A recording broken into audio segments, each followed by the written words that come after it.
evening, and welcome to Saturday Night Scares, brought to you by the Public Library of Youngstown and Mahoning County. I'm Taylor, your host for this evening, and tonight I'm going to be telling you some campfire tales perfect for a dark night by a crackling bonfire. You never truly know what else could be out there with you in the dark.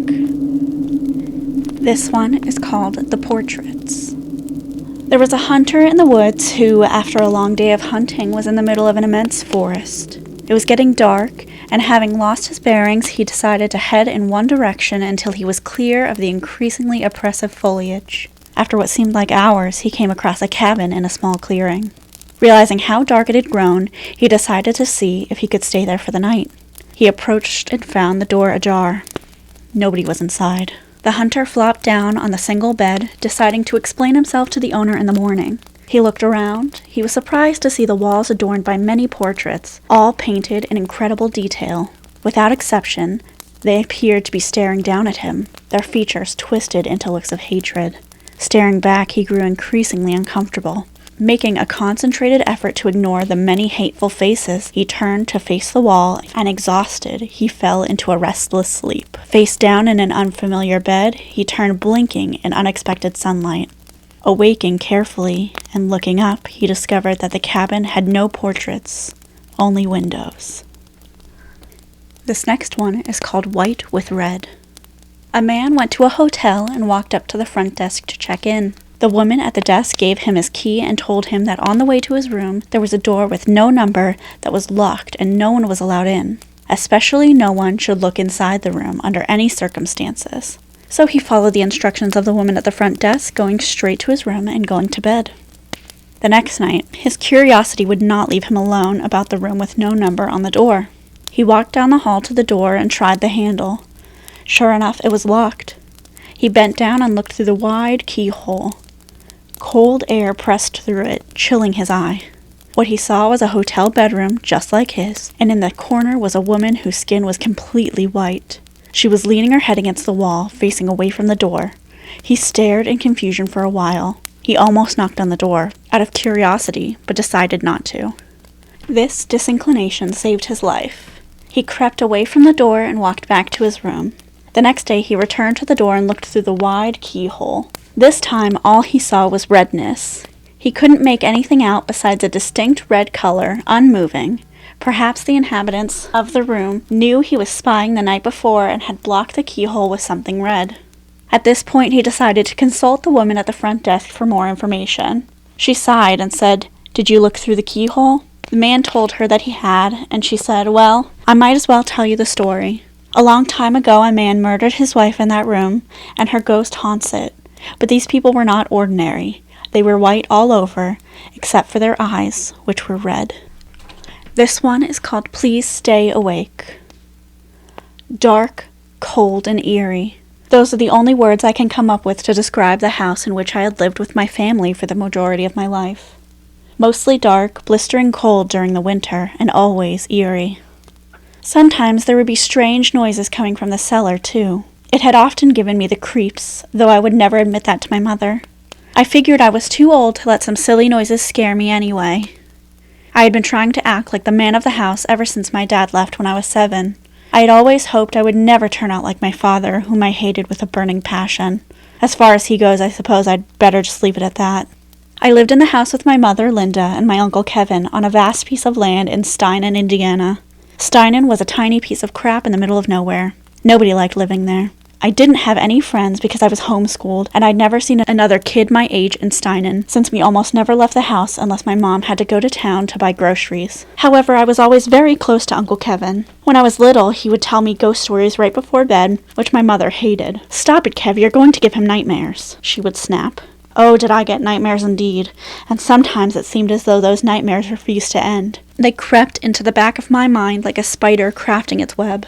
The story he told most often was one about a monster with a contorted body and black eyes. According to the legend, as Uncle Kev called it, even though I knew he made it up himself, the monster would come into your room if you were awake past your bedtime and hide in your closet, watching you the whole night. Of course, this was just a silly little tale Kevin would tell me so I wouldn't stay up late. Even so, I can't tell you how many times that horrible creature popped into my head over the years. On this particular night, I decided to go to bed early in an attempt to sleep off a pounding headache. I lied down on my icy bed and sank underneath the covers, hiding my face from whatever may have been lurking inside of my head.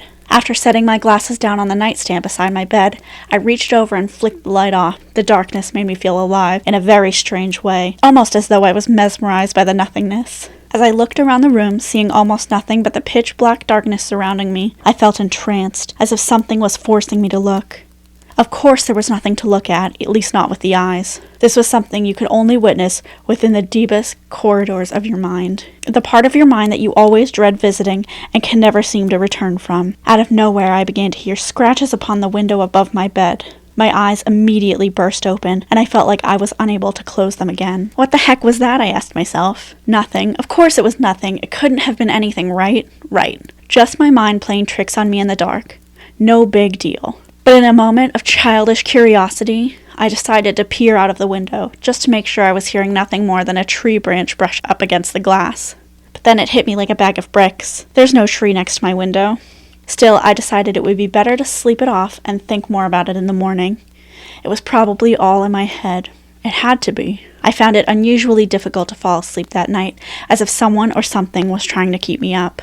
I woke up the next morning with that sound still locked in my brain. It had to have been coming from somewhere, but where? I had no idea. But then I remembered. The cellar. I built up about as much courage as I could muster, and I slowly crept down into the abyss. I hadn't been down there in a year, maybe longer. I had almost forgotten what it looked like. Nothing but clouds of cobwebs and stacks of cardboard boxes shoved against the walls. I rustled through a couple of boxes until I stumbled upon a picture I'd drawn when I was a child. It was a sketch of a grotesque creature. It definitely wasn't human. This thing barely even had a face, just dark black eyes and no mouth. Its body was tall and thin. It was contorted into a shape that I had never even seen before. The more I looked at the drawing, the more I was reminded of the story my uncle used to tell me. It appeared to be raining above the creature. Toward the bottom of the paper I had scribbled, "Please stay awake," in giant letters. I didn't know what the heck that was supposed to mean, but I folded the paper up and stuffed it in my pocket. I quickly made my way up the staircase into the kitchen and went about my day as usual, keeping that drawing in my mind, trying to remember what it meant and why I'd drawn it in the first place. I looked outside and noticed that it had begun to rain.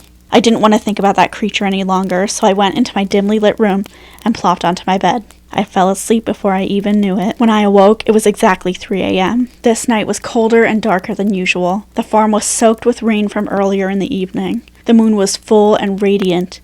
It almost didn't look real. For an instant, I glanced out of my bedroom window, and I could swear I saw something walking quickly through our yard. When it spotted me, it slunk behind a tree, as if I was trying to hide from me. It looked exactly like what I had drawn when I was a child. I ran into Uncle Kevin's room and began shaking him awake. "Kevin! Kevin!" He rubbed the sleep out of his eyes. "What's up, bud? It's late," he asked, bewildered at my excitement. I looked at him and his bloodshot eyes and softly said, "I saw someone in the yard." Kevin looked at me with hesitation. "No, you probably just saw an animal. Get back to bed." I know what I saw. This was no animal, or at least not one that I had ever seen.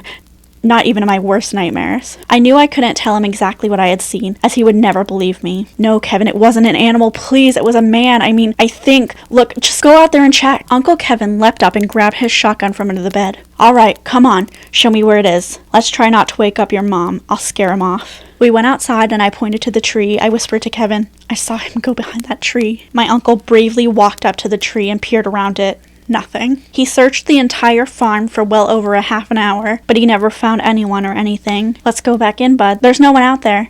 Keep the doors locked tonight." He was wrong. I knew there was something out there. I crawled into bed and threw the covers over my face. I could hear the blistering wind coming from outside. It pierced my ears with a whistle that I thought only dogs could detect. Suddenly, I heard a tapping upon my window. The sound grew louder with each tap. I tightened the blankets around my body. The taps slowly turned into knocks. Louder and faster the knocks became. The knocks turned into bangs. I thought the glass was going to break. Then, out of nowhere, it stopped. No more taps. No more knocks. No more bangs, no more wind. I was relieved. Suddenly, I heard a low, chilling voice in my ear. "Please stay awake." It couldn't be. No, it couldn't be. I ran into the hallway ready to make my way to my mother's room when I saw it. Whatever it was, I still don't know, was holding Kevin's lifeless, mangled body in its arms. Carved deeply into my uncle's torso were the words, "Please stay awake." I tried to let out a scream, but only silence filled the dead air.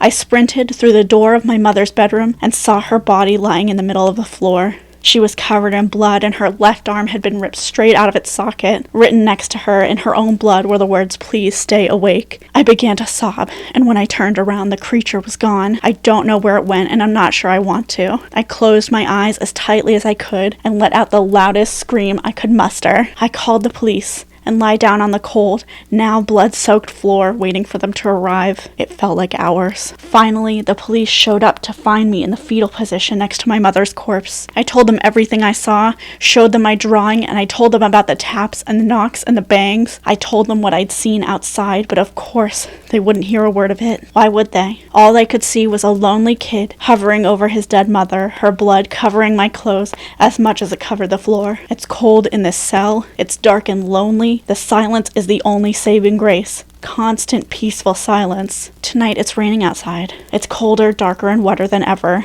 But unfortunately, I must stop writing now. I just heard a tap on my window. This has been Saturday Night Scares with the Public Library of Youngstown and Mahoning County. Thank you for listening, and don't forget to stay scary.